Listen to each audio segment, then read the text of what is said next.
지난 시간에 바울이 3차 선교 여행을 마무리하는 여정 속에서 이제 밀레도에 도착을 하게 되고, 밀레도에서 그간 3년 동안 목회했던 에베소에 있는 장로들을 그곳으로 불러서 초대합니다.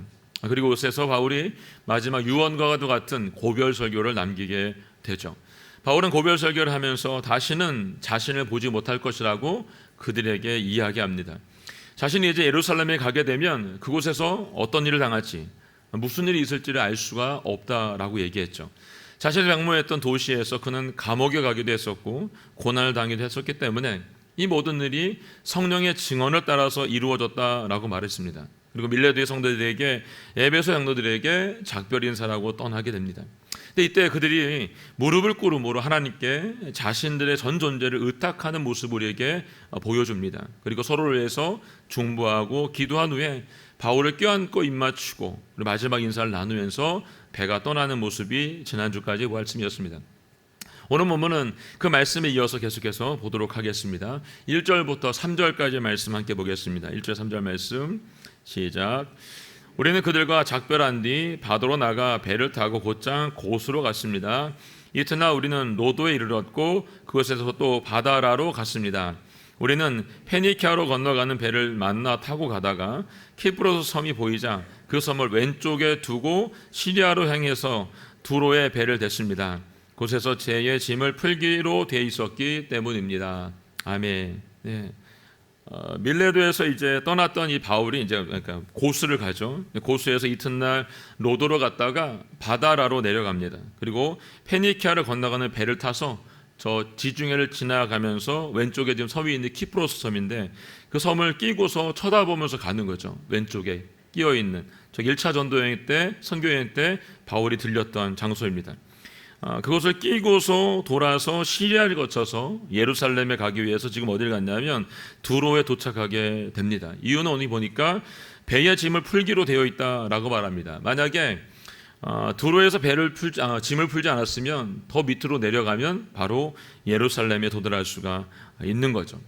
하나님께서 이곳에 짐을 풀게 하셨던 의도가 있는 것을 우리는 이 다음 절에서 계속해서 볼 수가 있습니다. 이제 배에 내려서 내렸던 바울이 두로에서 가장 먼저 한 일이 있습니다. 4절 말씀 함께 보겠습니다. 4절 말씀 시작.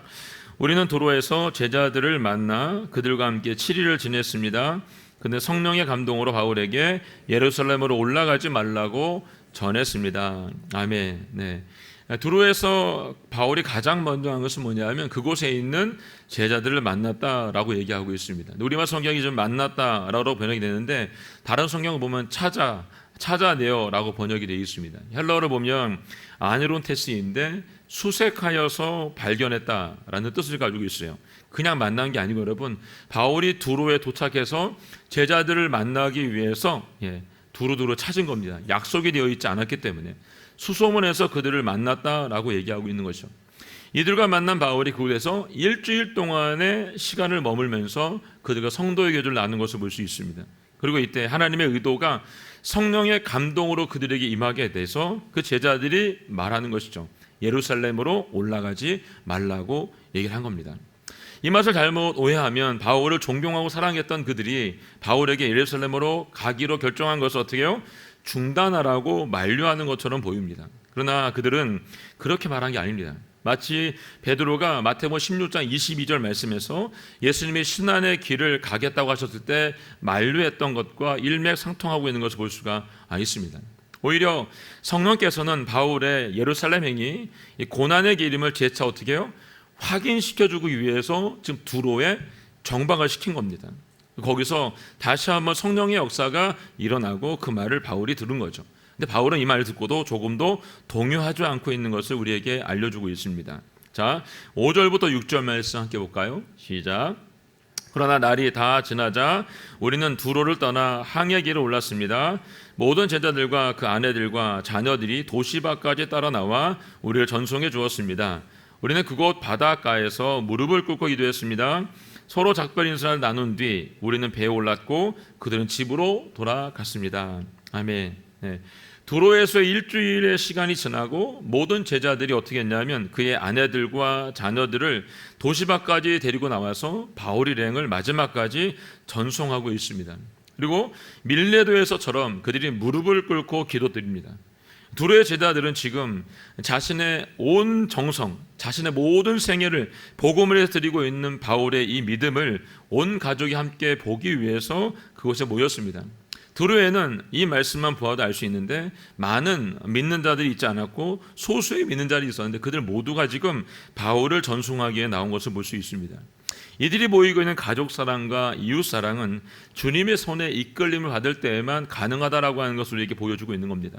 비록 짧은 만남이었지만 이들의 만남은 깊은 만남이었고 진심 어린 만남이었고 참 만남이었던 것을 볼 수 있습니다. 여러분, 영국에 2018년 1월에 외로움 부라고 하는 기관이 설립됐습니다. 외로움 부. 네. 취약계층의 심각한 이 고독사와 외로움으로 인한 문제가 국가적인 문제가 되었어요, 그때요. 그래서 조사에 의하면 영국의 인구의 13%가 약 14%가 해당하는 900만 명이 고독을 경험했다라고 추정했습니다. 그래서 고독을 경험한 인구 가운데 3분의 2 가량은 이를 하소연할 조차 없는 곳이 없다고 해서 이 부를 만든 겁니다. 그래서 취약계층이 겪는 외로움이 더욱 심했기 때문에 이들 대상으로 했던 심층 인터뷰를 보게 되면 17세에서 25세까지 청년 가운데 거의 절반이었던 43%, 장애인은 50%, 아이를 양육했던 부모의 절반 53%가 고립감을 경험했다라고 응답했습니다. 360만 명에 이르는 노인이 외로움을 이겨내기 위해서 유일한 수단은 TV를 보는 것이다 라고 대답했답니다. 이게 2018년도에 영국에서 있었던 이야기인데요, 우리나라도 별반 사실은 그 흐름이 별반 차이가 없는 걸 볼 수 있습니다. 왜 이들에게 이런 어려운 일이 생겼을까요, 여러분? 이유는 진정한 만남이 없기 때문에 그렇습니다. 왜 사람들이 외롭고 고독함을 느낄까요, 여러분?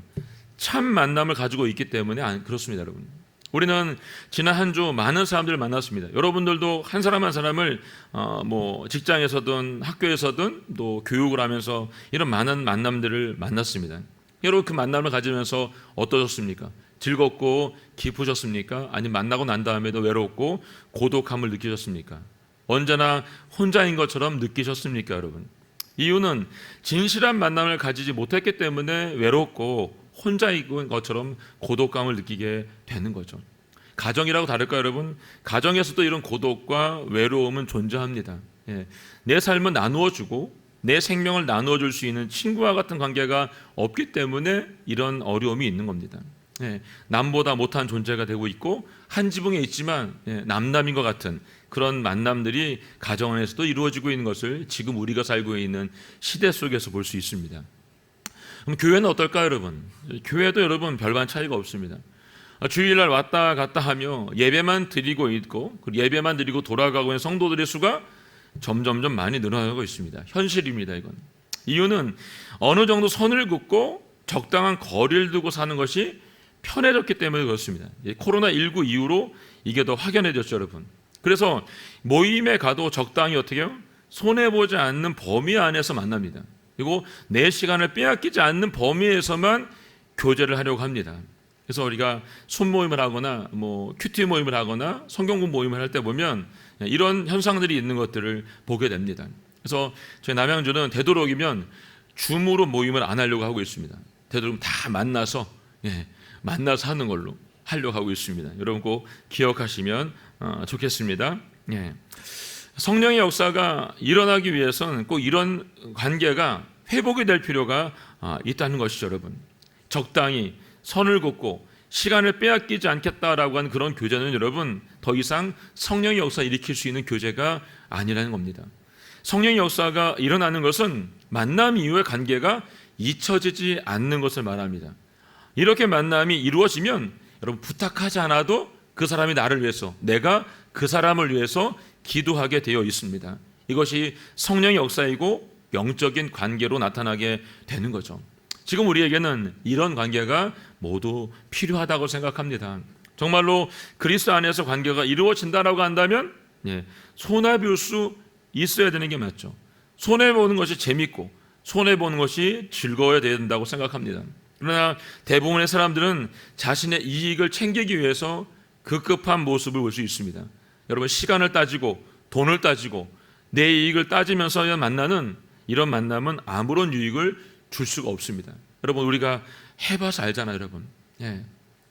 남녀가 사랑을 하면 할수록 어떨까요, 여러분? 더 만나고 싶고 헤어지고 싶지 않은 게 당연한 것입니다. 왜요? 서로에 대해서 아끼는 것이 없고 더 많은 것을 나누어 주고 싶기 때문에 그렇습니다. 오래된 만남이 중요한 게 아니고 여러분, 그 만남이 얼마나 깊이 있게 참되게 진실되게 만나고 있느냐가 중요하다는 것입니다. 바울이 일주일간 머물렀던 드로에서 제자들과의 만남이 바로 이런 만남이었던 것을 볼 수 있는 거죠.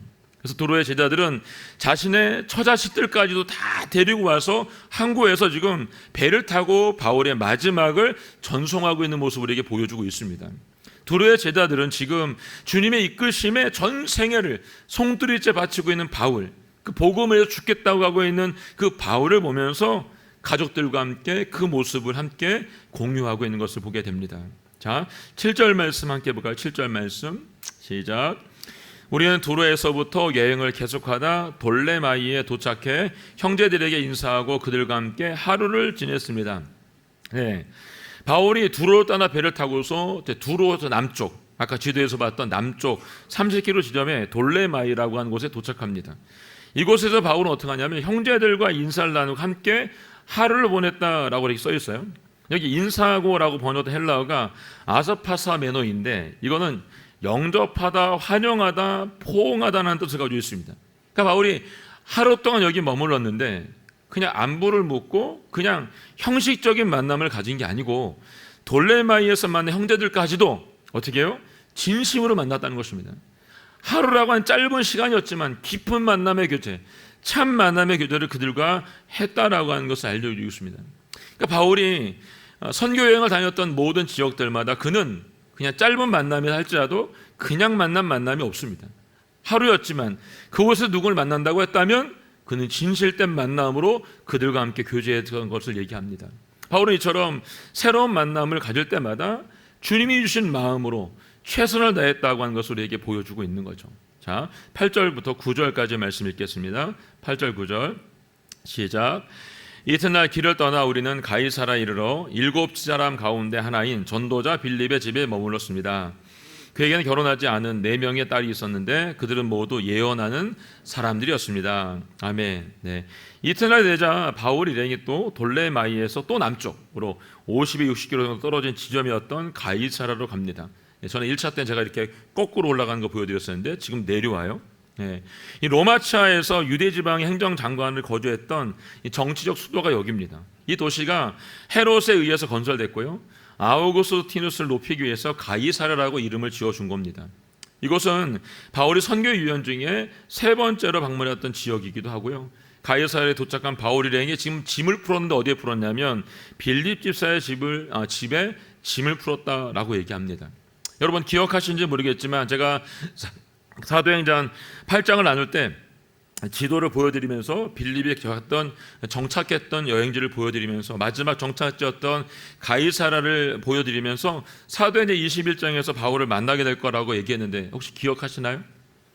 네, 너무 오래된 얘기죠. 네.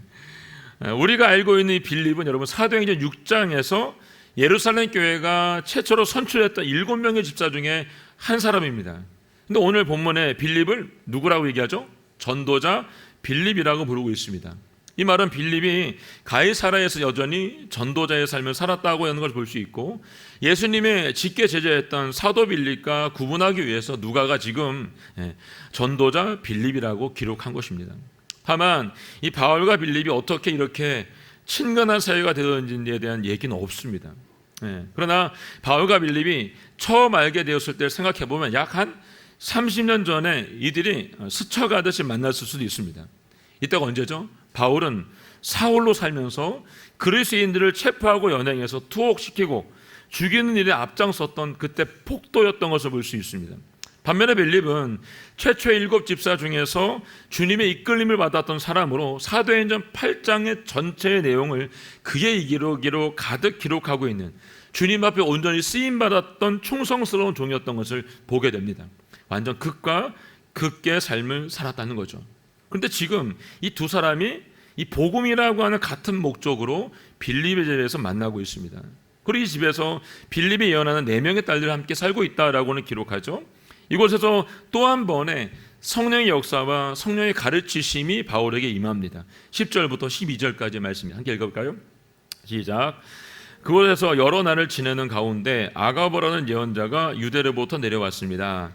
그가 우리에게 와서 바울의 허리띠를 집어 자기 손발에 매더니 이렇게 말했습니다.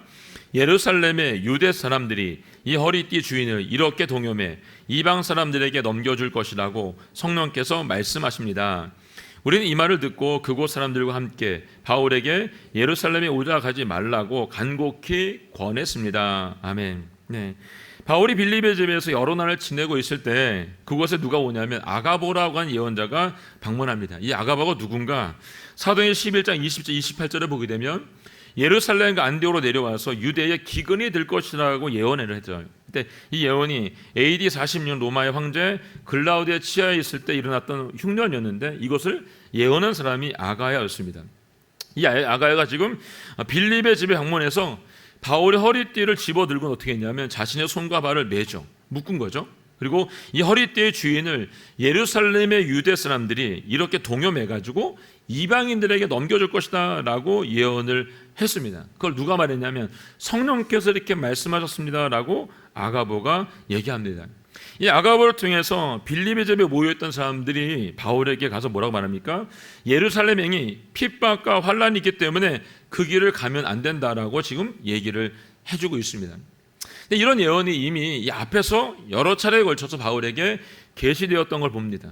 그리고 이전에 밀레도에서 같은 예언을 들었을 때 바울이 사도행전 20장 24절 말씀에서 이렇게 고백을 했죠. 함께 볼까요? 24절 말씀 시작.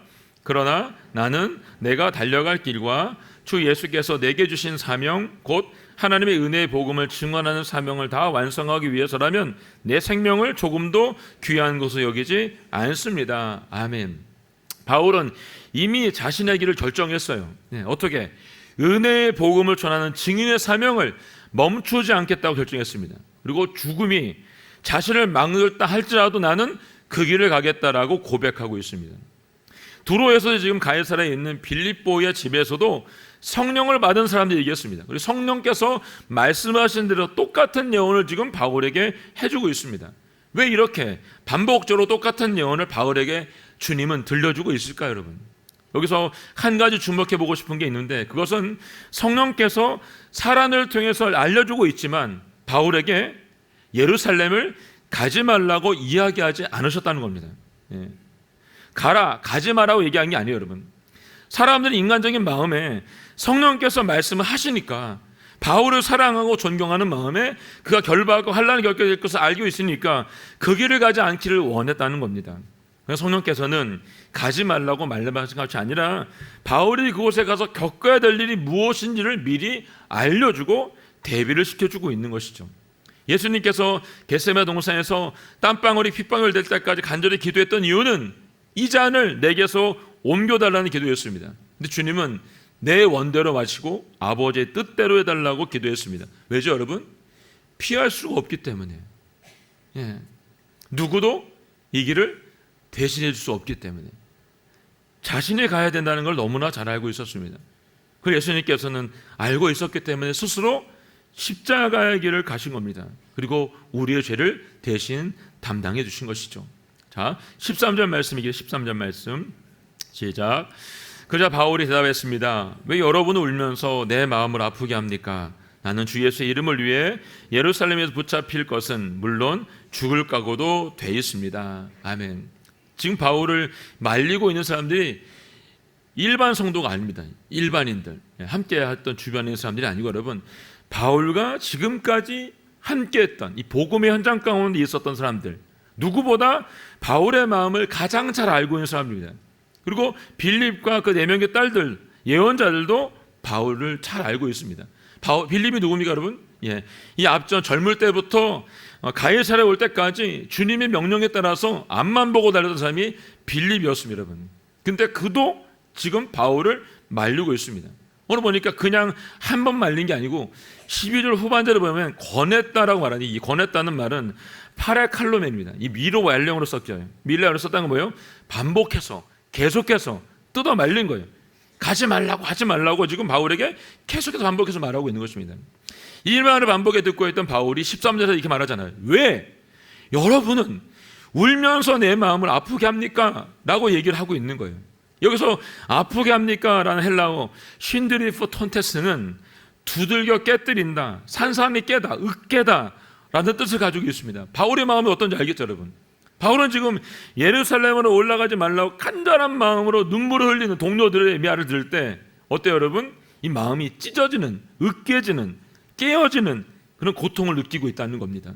그럼에도 불구하고 바울이 단호하게 선포합니다. 나는 주 예수의 이름을 위해 예루살렘에서 붙잡힌 것은 물론 죽을 각오도 나는 돼 있습니다 라고 선포했습니다.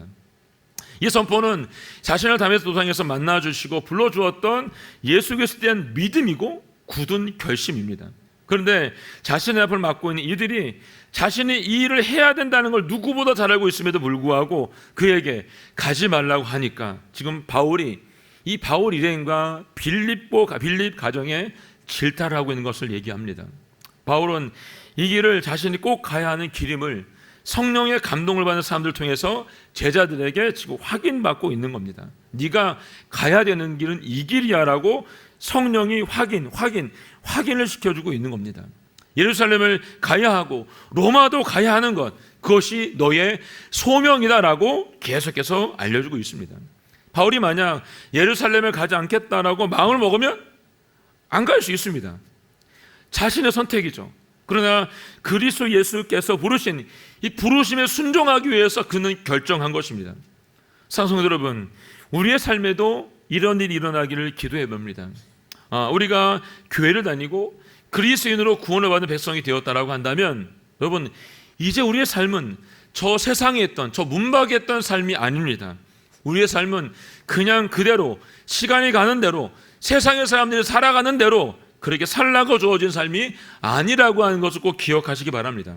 내 마음이 내키는 대로, 내가 하고 싶은 대로, 내가 원하는 대로 살라고 여러분들을 구원하신 것이 아닙니다. 우리를 어미의 태에서 보내신 하나님, 우리를 안고 일어섬으로부터 알고 계신 하나님, 내 생각을 다 아신다고 말씀하신 하나님, 그 하나님께서 주신 길이 있습니다. 좁은 문으로 들어가라는 그 분명한 명령이 우리에게 있었다는 거죠. 바울은 1차에서 3차 선교여행을 하면서 본인이 원하기만 하면 어떨까요? 편하게 여생을 마칠 수 있습니다. 더 안 가도 돼요. 1차, 2차, 3차 선교여행을 하는 동안에 복음을 전하고 그 땅에 복음의 씨앗이 뿌려지고 교회가 세워진 그곳에 남아있으면 그 이유는 그냥 보장이 되는 겁니다. 근데 바울은 그렇게 하지 않습니다. 그는 자신을 위해 죽기까지 사랑해 주셨던 주님을 기억하고 주님이 걸어가신 그 길, 십자가의 길을 걸어가기로 결정한 것이죠.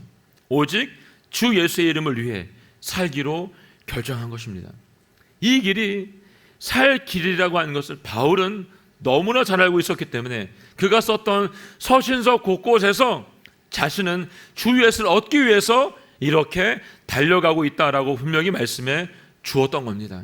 그리고 고린도서 11장 1절에서 그는 이렇게 말하고 있습니다. 함께 읽어볼까요? 시작. 내가 그리스도를 본받는 것처럼 여러분은 나를 본받는 사람이 되십시오. 아멘. 네. 내가 그리스도를 본받는 것처럼 여러분도 나를 본받는 사람이 되어 주십시오라고 지금 고린도 교회에 얘기하고 있습니다. 바울이 고린도 교회 성도들에게 전하고 있는 이 메시지는 여러분 고린도 교회에게만 얘기한 것이 아니라 오늘 이스라엘 살고 있는 저와 여러분에게 선포하고 있는 말씀인 것을 꼭 기억할 수 있기를 원합니다. 바울이 오직 주 예수의 이름으로 살았던 것처럼 저와 여러분의 삶도 오직 주 예수의 이름을 위해 살아낼 수 있기를 주님의 이름으로 축원합니다. 우리에게 주신 이 삶, 내 것이 아니고 주님의 것입니다. 바울은 예수님을 만나고 난 이후에 내 삶의 주인이 누구인지를 정확하게 알고 있었다는 것이죠. 하나님의 살아계심을, 그분이 내 안에 계심을 그는 명백하게 알 수 있었고 명백하게 고백했습니다. 저는 여러분의 삶과 제 삶이 이런 고백으로 가득할 수 있기를 원합니다. 이제 추석을 맞아서 가족들과 만나실 텐데 두려워하지 마시고 예수 그리스도의 복음을 전할 수 있는 축복이 여러분 모두 안에 있기를 예수님 이름으로 선포합니다. 아멘. 함께 찬양하고 기도하겠습니다.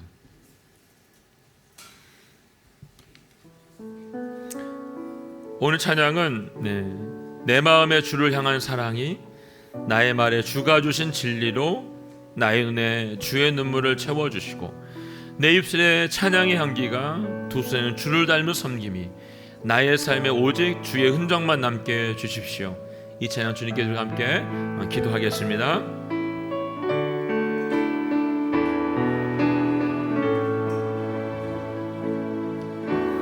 내 마음에 주를 향한 사랑이 나의 말엔 주가 주신 진리로 나의 눈에 주의 눈물 채워주소서.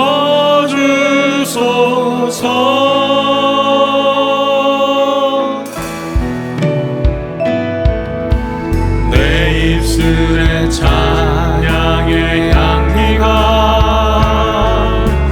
두 손에는 주를 닮은 섬김이 나의 삶에 주의 흔적 남게 하소서. 아멘. 하나님의 사랑이 영원히 함께하니 십자가의 길을 걷는 자에게 순교자의 삶을 사는 이에게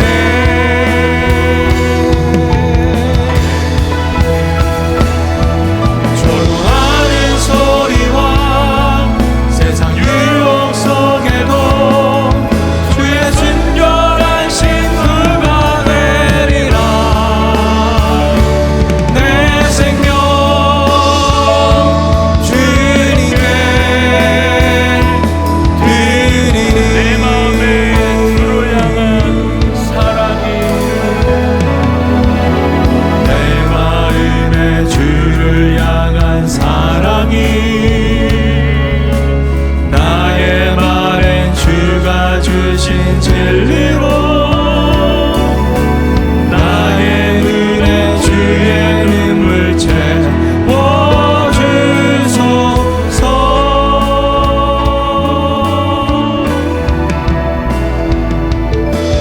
내 입술에 찬양의 향기가 두 손에는 주를 닮은 섬김이 나의 삶에 주의 흔적 남게 하소서.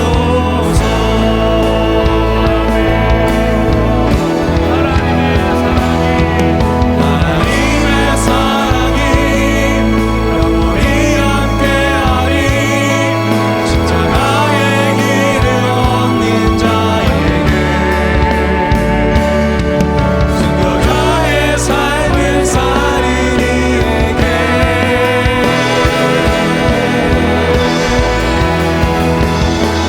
조롱하는 소리와 세상 유혹 속에도 주의 순결한 신부가 되리라.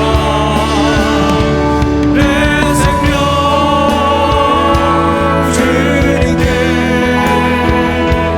드리리. 우리와 함께하시리라. 하나님의 사랑이 영원히 함께하리.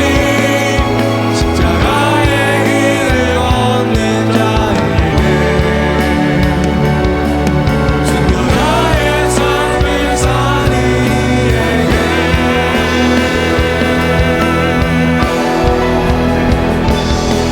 조롱하는 소리와 세상 유혹 속에도 주의 순결한 신부가 되리라. 내 생명 주님께 내 생명 주님께 내 생명 주님께 드리리.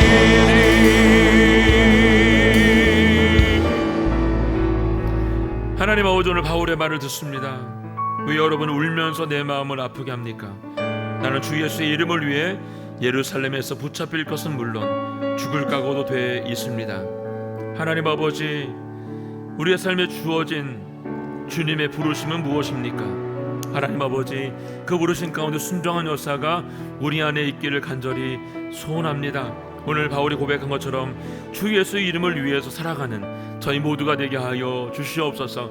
그분의 이름으로 살아도 죽어도 주님의 것인 것을 기억하는 저희 모두가 되게 하여 주시옵소서. 이번 한 주간도 주의 말씀 안에, 그 생명 안에, 복음 안에 살 수 있는 축복이 저희 모두 가운데 있게 하여 주시옵소서. 주여 한번 고백하며 기도하며 나아가겠습니다. 주여,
아버지, 바울의 삶을 통해서 또 배웁니다. 하나님, 그도 인간이기에, 그도 사람이기에 그 길이 얼마나 힘들고 고단한지 너무나 잘 알고 있었을 겁니다. 하나님 아버지, 돌을 맞아 쓰러지고 채찍을 맞고 감옥에 갇히고 두 발과 두 다리가, 두 손이 묶여서 움직이지 못하는 상황 가운데 있을 때에도 그는 여전히 복음을 위해서 살았습니다. 지금 이 예루살렘을 거쳐 로마를 가야 되고 그것이 결국 참수형을 당해서 죽게 될 겁니다. 하나님 아버지, 그럼에도 불구하고 그는 이 노년에 이렇게 말하고 있습니다. 주 예수의 이름을 위해 예루살렘에서 붙잡힐 것은 물론 죽을 각오도 돼 있다라고 하는 선포였습니다.